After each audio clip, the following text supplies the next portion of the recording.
Chandu the Magician.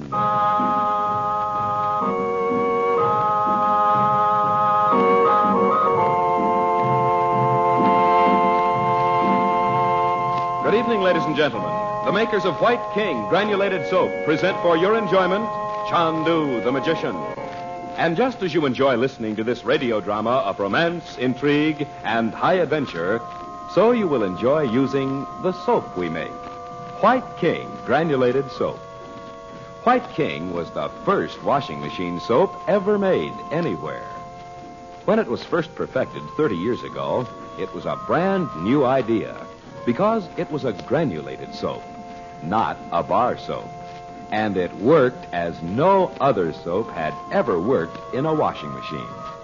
No washing machine works better than the soap you use. And today, White King, a good soap for 30 years, is improved in quality, better than ever. There are many soaps on your grocer's counters, but none like White King for your washing machine. You will love White King Granulated Soap. And when you buy White King tomorrow, save the box top and tell your friends to save their White King box tops, too.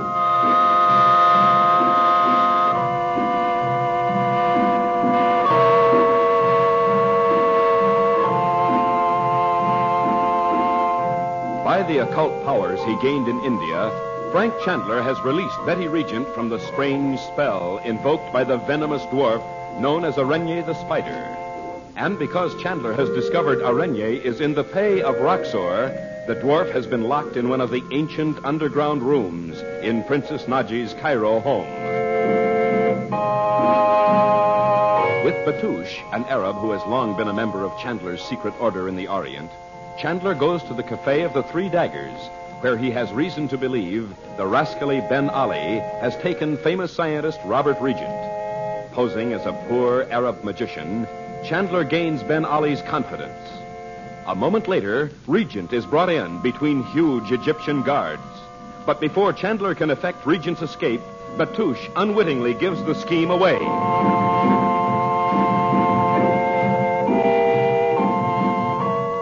Meanwhile, the present scene takes place in Dorothy Regent's room in Naji's home. Chandu the Magician. Bob, is that you? Yeah, Mom. I saw your light on. Are you going to sit up all night? Oh, until Uncle Frank comes back. But you needn't. You know I'll call you if he brings Dad back with him. No, I'm not sleepy. And anyway, if I... Oh, nothing. Anyway, what? Well, if I stay up all night, I'll have a good excuse to call off that date tomorrow. Bob, shame on you. Well, I told her I might not be able to make it. Betty can go if she wants to. I know you don't like her much, but I'm sorry for Judy Allen. Sorry for her, for Pete's sake. She has a lonely time of it, traveling around all the time the way they do. No. She has no friends her own age. It won't hurt you to be nice to her. She gives me the flying tweaks. And Betty needles me all the time. Come now, you can eat ice cream on the hotel terrace without too much pain. I'll speak to Betty about... Oh, listen, there they are. Well, shall I go wake up Betty? No, let's wait and see if... In here, Frank. Coming. I'm not even going to ask him about Robert this time. Did you bring Dad? No, Bob. But, Dot, I saw him. Not 3 feet away. What? Didn't he know you? Well, if he heard what I said, he knew me. I couldn't get to him after the fight broke out. The fight? Hey, you've cut your hand. Ben Ali's knife. Sit down there. I'll bandage it for you. Oh, it's nothing, Dot. What about Robert? He knows now I'm here, Dorothy. Too bad Batouche gave me away when he saw Robert's ring. Oh, great. I could have done that well myself. So I had to come away without him. Well, it's a good thing you weren't along, Bob.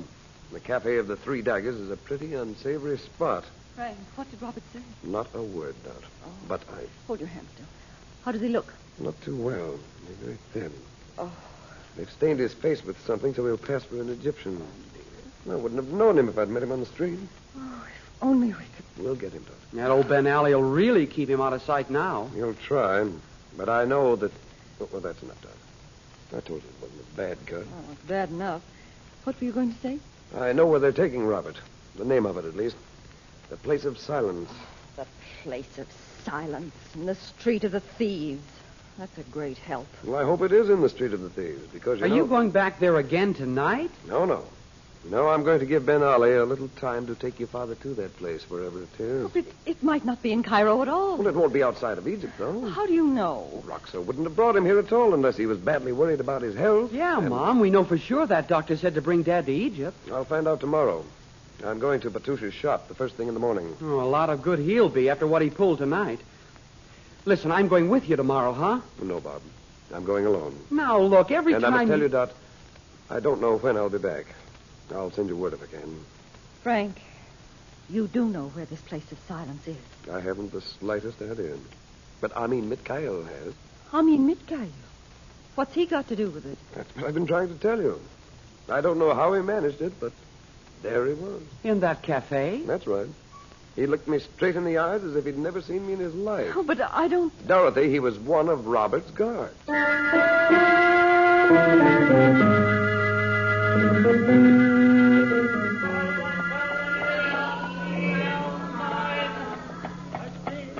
afternoon. You are Mrs. Regent? Yes. Miss Radislav? Yes. I have a table here. I've ordered tea for it. Why, there's Mom. Hi, Mom. Oh, we're having fun. I'm glad. I thought you had only 2 children. Now, the other girl's a friend from California. What is it you want of me, Miss Radislav? You did not tell your brother about my note. No, since you'd asked me not to. What is it you want? Mrs. Regent, if I say things which shock you, please try not to show Miss it. Radislav, I haven't much time. Very well. I shall have to tell you a little about myself first. My father was Russian, of the imperial days. My mother English. We lived in St. Petersburg. I will not call it Leningrad even today. I see, but When Russia went insane, my father was killed. My brother disappeared. My mother and I were smuggled into England in peasant rags. She died soon after. I understand. There are so many stories like that. No one knows the agonies of my country, Mrs. Regent. I was brought up in the home of a Russian cousin in London, and I did not forget. When I was grown, I went to work in the Foreign Office. Finally, I became a secret representative of the British government. Miss Radislav, why are you telling me all this? Because you are living in the home of Princess Naji. What do you mean? Naji and your brother are more than friends, I think. They've known each other for years, yes. Don't be angry, please. This is not a personal matter. It concerns your country and mine. Is your brother engaged to Naji? I can't tell you, and I'm afraid I'll have to go. If only I could make you see. Why should I interest myself in their personal affairs? I am trying to help him. Then why not go to him? Because if he is in love with her, he will not believe me. Why should you try to conceal it? If he marries her, the world will know of it. I'm not trying to conceal anything, and I don't think they're engaged. How did you know about it, anyway? Mrs. Regent, it is the business of certain people to know all about such things. Naji has refused your brother, has she not? I don't know. What if she is already married? That's ridiculous. She'd have no reason to keep it secret. Mrs. Regent, some years ago, a certain man, a famous scientist, was made the prisoner of another man who had a very realistic plan to dominate the entire world. You mean my husband, of course, and Roxor. But Roxor was once a great scientist also, with a genius for friendship and a way with women. So that during all the years when your husband was in the Algerian ruin, only 2 people knew where he was. Roxor himself and his wife, Naji. Oh, nonsense. She hates So me. she pretends. Nevertheless, she is his wife and the bearer of information to him. Oh. Don't look so stricken, Mrs. Regent. Please, someone will notice. No, Jake, no. If she has refused to marry my brother, it's for some other reason than that. What other reason could there be? I don't believe it. There are documents in my room if you want proof. Will you come up with me for a moment? What could I do about it if I did come? There is something, if you will do it. At least come upstairs with me and see for yourself. Well, Wait a moment. Bob? Oh, are you ready to go, Mom? I'm going inside for a few minutes. Tell Ben Zayed to drive you home when you're through. Whatever you say. Why, where's Judy? Her mother sent for her. We had a break, for once. I'll be along presently. Gosh, Betsy, it's a good thing we got rid of Judy. Did you hear what that woman said to Mother? Did I? I nearly wore my ears out. I don't suppose we should have listened. We couldn't help hearing them, could we? Look, you know what we're going to do? What, Bob? Go home and ask Najee if it's true. What if she just says it's none of our business? She won't because it is. If she's tipping off about Uncle Frank, she's nothing but a spy. Gosh, she can't be. Well, we can ask her if she's married to Roxor. Come on, let's go.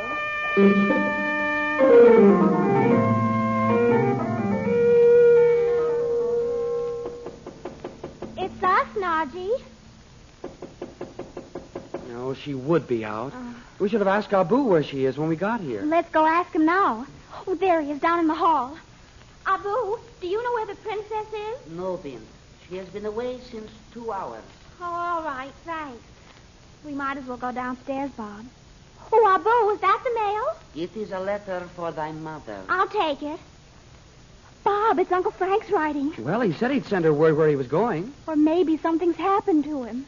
You mean you think we ought to open it? I never opened another person's letter in my life, Bob Regent. Hey, maybe he wants us to come down there and give him a hand. Golly, I wish Mother'd come home. Well, if we did open it, we could tell her why we had to. She'd know we wouldn't do it just to snoop. What do you say? Well, all right, let's. Oh, no, wait. Abu, did you know the man that brought this? No, Bint. Oh. Well, go ahead, Bob. Open it.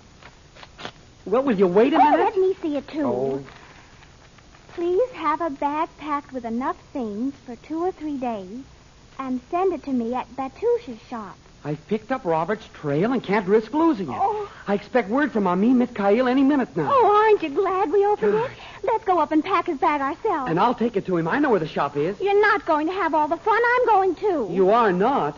Uncle Frank will tear me apart if I bring you along. Don't be silly. Bet. You know Judy said she and her mother and those other women went all over the native quarter yesterday. I bet they weren't in the street of thieves. Bob, it's broad daylight. I always miss everything. Please take me. I'll give you You don't have to bribe me. Well, come on, then. We're just wasting time. Gee, we might even bring Daddy back with us. Won't Mother be surprised?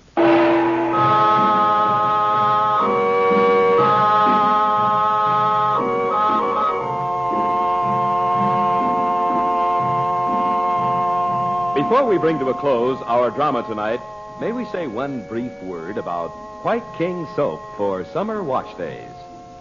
The warmer the weather gets, the more dirt the youngsters seem to collect on their clothes.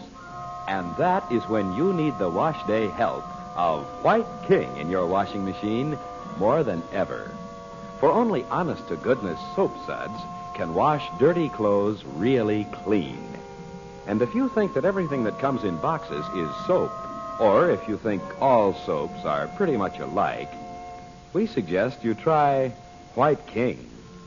You will find that everything, from cowboy jeans to bright, pretty cottons, from bath towels to work clothes, come out fresh and clean when washed in White King suds. White King washes off the surface dirt and washes out the hidden dirt, the deep down dirt you cannot see. Try White King in your washing machine, won't you? Know what you'll say? You'll say this: I love White King.